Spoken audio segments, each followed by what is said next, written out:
즐기면서 살아라. 열심히 네. 살지 말고 즐기면서 살아라고 말씀해 주셨는데 열심히 살지 말고 즐겁게 사세요. 열심히 살면 오래 못해. 근데 즐겁게 하면 밤새 할 수 있잖아요. 그렇게 살아보세요.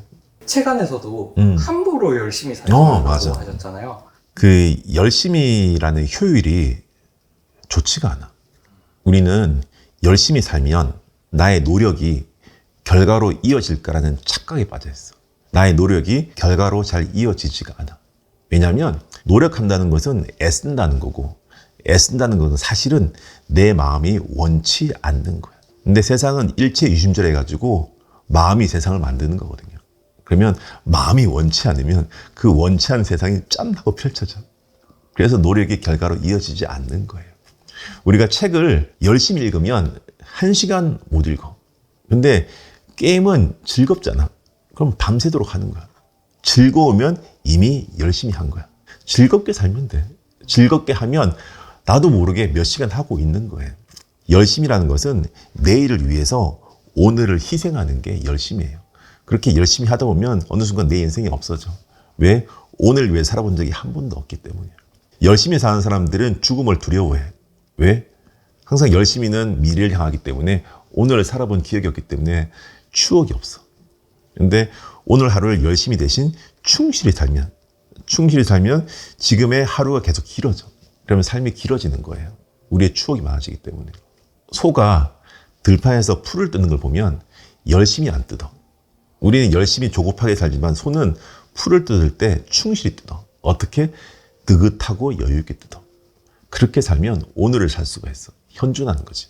근데 우리는 또 열심히 살지 말라 그러면 그럼 뭐 게으르게 막 살라는 건가? 이런 생각을 하는 거예요. 왜냐하면 우리는 이분법적으로 생각하거든. 열심히 아니면 게으르게. 왜냐 우리는 어릴 때 그 개미와 배짱이라는 우화에 너무 중독돼서 그래. 개미는 열심히, 배짱이는 게으르게. 두 가지의 삶의 방식이 있다고 생각하는데 사실은 한 가지가 더 있는 거예요. 세 번째 방식이 즐겁고 충실하게 사는 거야. 게으르게 사는데 막 사는 거잖아요. 그렇게 살지 말고 막 살면 멍하게 사는 거거든. 그렇게 살지 말고 몰입하고 즐겁게 살아야 돼. 즐겁게 누구처럼? 개처럼 즐겁게 살면 돼. 개는 인간보다 즐거워. 개가 밥 먹는 거 보면 와 이거보다 맛있는 게 있을까? 라고 생각하는 것처럼 먹잖아. 미친 듯이 맛있게. 잠잘 때 인간보다 더 푹 자. 그리고 오줌 쌀 때 그냥 길 가다가 발 들고 싸잖아요. 얼마나 즐겁게 살아. 우리도 그렇게 살면 돼요. 소처럼 충실하게, 개처럼 즐겁게. 제가 요즘 항상 하는 이야기가 개질소충이에요.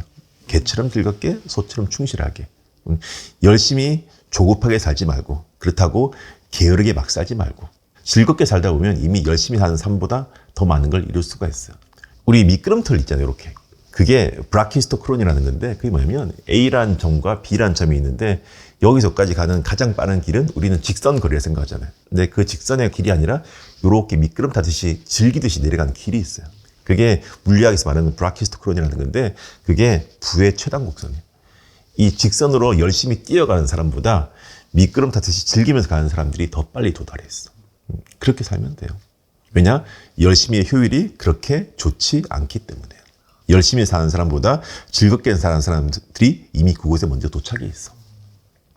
그래서 뭐든 즐겁게 하세요. 우리 대중들은 너무 권위자의 권위에 눌려가지고 그들의 이야기를 그냥 사실로 받아들이는 경향이 있어요. 근데 사실 그럴 필요는 없거든요.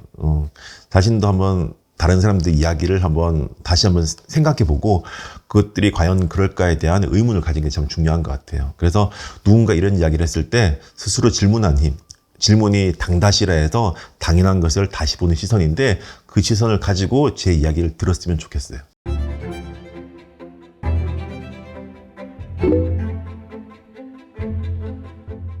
우리 학창시절에 친구가 있잖아요. 친구가 뭘까 한번 생각을 해봤어.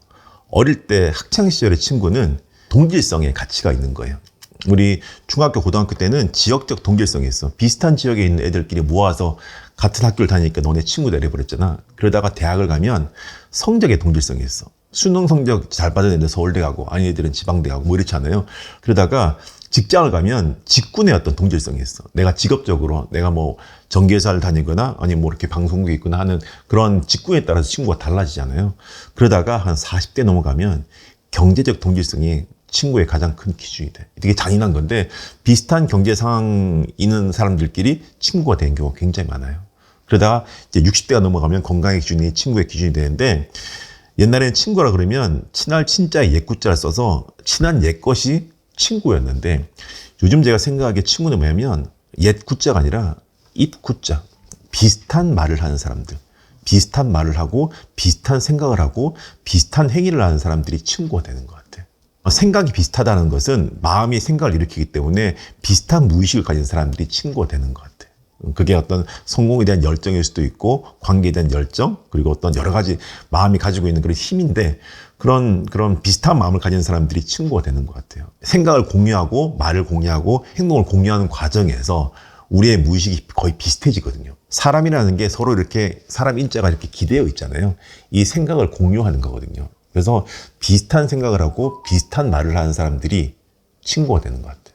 좋은 친구를 만나야지만이 나도 좋은 영향력을 주고 좋은 영향력을 또 받기도 하는 것 같아요. 전기가 전선 따라 흐르잖아요.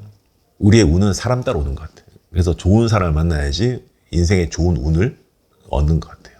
책에 봤을 때 환경을 바꾸기 위해서 친구들을 좀 두고 네. 이렇게 떠나왔다 이렇게 네네. 말씀을 하셨던 게 있는데 그 과정에서 좀 외로움이나 이런 거는 없으셨나요? 외롭다는 것은 있잖아요. 사실은 혼자 있기 때문에 외로운 게 아니라 같이 있는 사람이 미워지면 외로움을 느끼는 거예요. 근데 저는 같이 있는 하영이를 참 사랑하거든. 난 나를 사랑하기 때문에 외롭지가 않아. 부산을 떠날 때 정말 많은 친구들이 있었는데 그 친구들의 연락처를 사실은 좀 이렇게 많이 지우고 연락을 안 했어요. 왜냐하면 그 친구들이 나를 너무 많이 생각을 해줘가지고 나 서울 가는 걸 되게 반대했거든. 근데 그 친구들의 반대를 무릅쓰고 나는 서울 와서 내가 성공해 있으면 친구들이 나한테 연락하겠지라는 생각을 했어. 사람은 되게 잔인한 이야기인데 자기보다 잘된 친구에게 관심을 많이 가지게 되어 있어. 그건 인간이 가지고 있는 본능이야.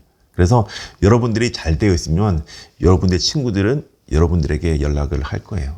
그러니까 친구들이 여러분의 발목을 잡을지라도 그 허들을 넘는 게 중요한 것 같아.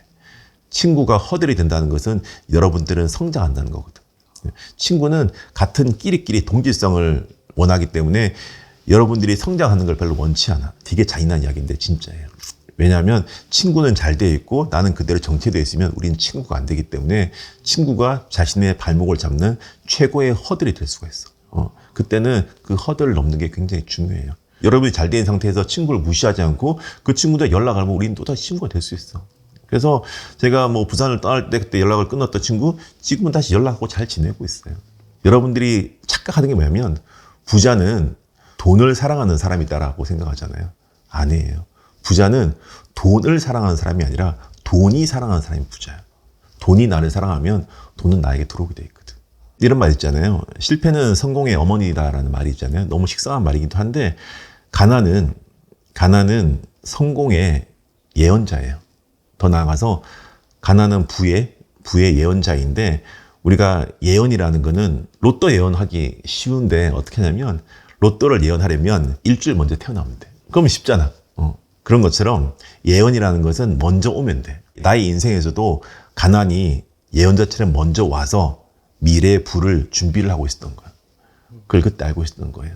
이 가난이 부의 예언자임을 마음속 깊이 알게 되면 이 세상이 나의 인생을 위해서 많은 걸 준비하고 있구나라는 생각이 들면 그냥 지금의 상황을 그냥 즐기듯이 즐겁게 충실하게 살 수 있는 힘이 생기는 것 같아요.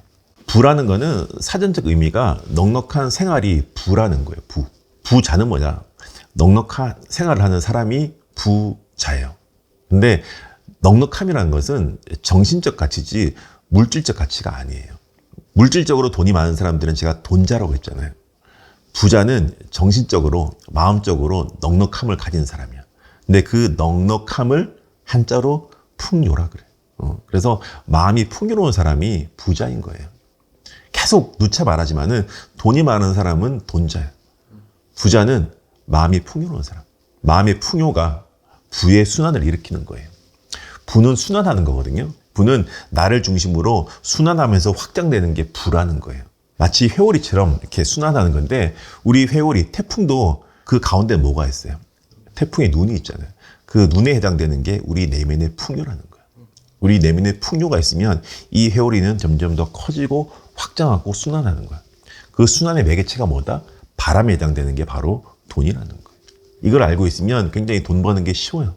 근데 대부분은 마음에 결핍을 가지고 있기 때문에 결핍은 태풍이 눈에 대지 못해. 구심력이 없기 때문에. 그래서 그거는 불을 순환시키지 못하고 잔바람에 의해서 날아가. 그럼 돈이라는 게 돌지 못하기 때문에 나한테서 멀어지는 거예요. 돈은 돌고 돌기 때문에 돈이에요. 그 돈을 순환시켜야 돼요.